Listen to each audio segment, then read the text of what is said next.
Today I asked the question, sports drinks, will it ferment? That's next.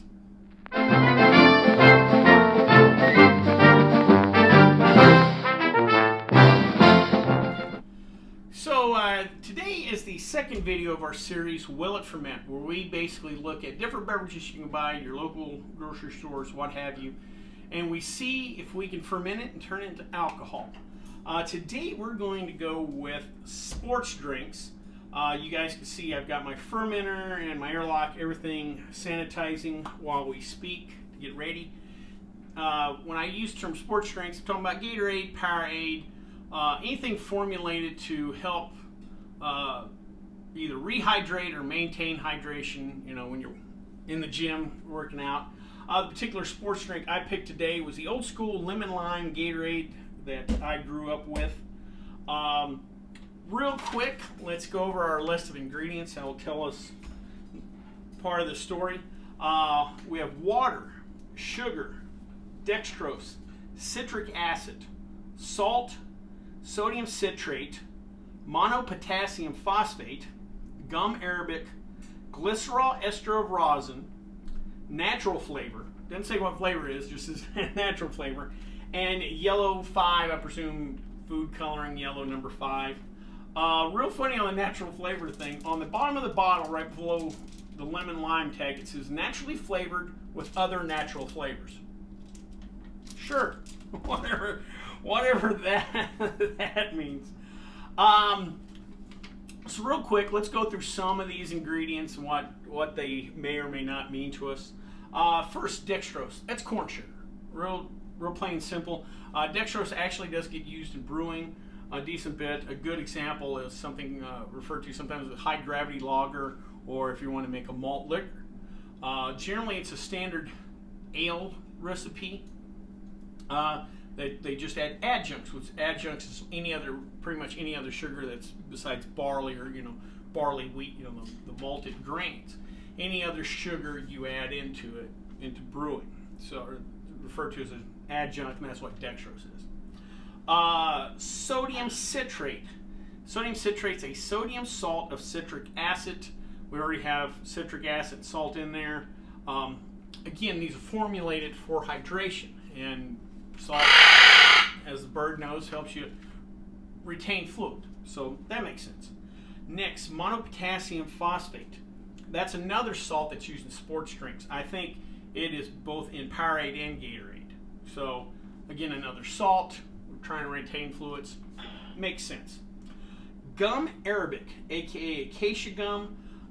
This is a natural food substance that's safe for human consumption, that gets used as an emulsifier, a binder, a thickening agent. They also use the term food stabilizer, and that one kind of gives me a little pause, because if we think about stabilizing food, well, one of the things is not letting it go bad. Even though what I've read does not refer to it as having any antimicrobial properties, term food stabilizer still kind of makes me hem and haw. And last but not least, glycerol esters of rosin, used in foods to keep oils in suspension.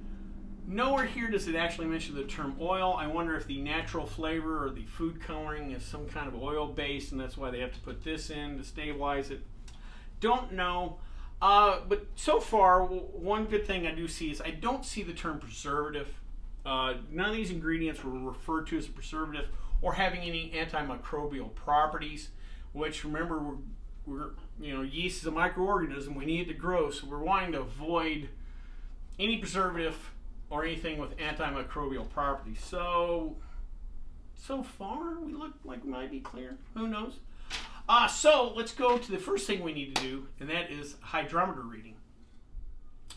All right, so let's do a gravity reading, see what we're working with, see if we need to add any sugar or not to this. Like I said, there's already some sugar and dextrose in there, but we may need to give more for the yeast. Let's give this a try. Alrighty, we are looking at about 1.025. We might get 1 or 2% out of this, but we're going to give it a little help. We said last week when I started this thing that'd be one of the things we could add to it, is a little bit of sugar. So I'm probably going to throw in 1 cup of sugar. So let me do that. Clean out my fermenter, get everything in there. We'll add a cup of sugar, and then we'll see where we're at. All right, so I've added a cup of sugar to this, so we're going to do another hydrometer reading, see where we're at. And if you want to on any of these, you can add a little additional sugar. That's always a way to bump up the ABV. Just don't go too crazy because you don't want to make too much work for the yeast. So that's why I'll always do these a little lower, just 1 cup of sugar instead of 1.5 or 2, just because it makes it a little easier on the yeast. So let's see what our hydrometer reading we get. All right. We're going to come out at about 1.040. That should get us high 3s to low 4 on ABV. Similar to a session style beer, you know, your Bud Light, Michelob Ultras kind of thing. So good enough for the work we're going to do. What we're going to do now is we got everything set. I'm going to add 1 teaspoon of yeast nutrient, and then we're going to, again, in all these, we're just going to use a generic ale yeast. We'll go ahead and pitch this. We'll come back in a couple of days, see if we have some kind of active fermentation, and then we'll come back in 1 week to do a final gravity check, see how much alcohol we got, and kind of won't necessarily try the final product, just kind of see what we got as far as ABV wise and see if it's fermented. So it's been about 24 hours, and you can see we had a real active fermentation. This thing really got to bubbling actually in only a few hours after I pitched the yeast. We still get a little bubbling action now on our airlock. The foam has settled down, but like I said, we still seem to have a pretty active fermentation, so things are looking good. Let's come back at the end of the week to see where we're at. All right, so it's been a little over a week, and now we're going to come back and do our final gravity reading. According to my notes, our original gravity was 1.040, so let's see where we ended up at.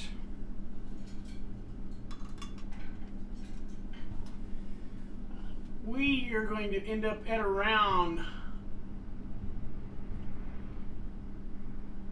1.16.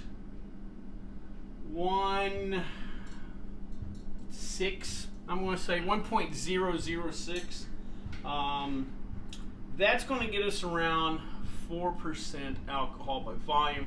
Now remember, we did add a cup of sugar to that, so if we wouldn't have done that, I got a feeling we'd be probably 2% at best. But we did add a little sugar. We did get to around 4% alcohol by volume, which is kind of your standard Bud Light, Miller Lite. I'm going to grab a glass real quick. Standard Bud Light, American Light, light lager. American light lager. So, we did answer the question, will it ferment? Yes, it will. This is not quite as well as our cranberry cocktail, but you remember that had sugar added to it. We had to come in and add the sugar. Definitely could probably use some more sugar if we wanted to bump up the ABV some more, but like I said, it will ferment. So we have one more thing to do. Let's taste this concoction.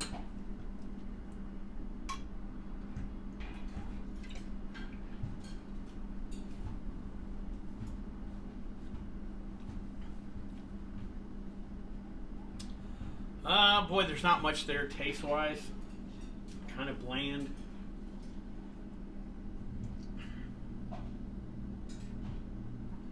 Yeah, you smell the yeast a little bit, but it's not a ton on the palate. It's somewhat sour a little bit, but remember it's lemon lime, so we take it out. Whatever sugar was in there, remember there wasn't a lot, so we had to add to it. Yeah, this is not something I would normally want to go for, but again, in a pinch, I guess it would do. But again, we did answer the question, will it ferment sports drinks? And they do. Well, I hope you liked this video. If you did, please subscribe down below. Also, please like the video because it lets YouTube know we're putting out good content. If you have any questions, comments, concerns, please leave them in the comment section, or you can always contact me on the Twitter page.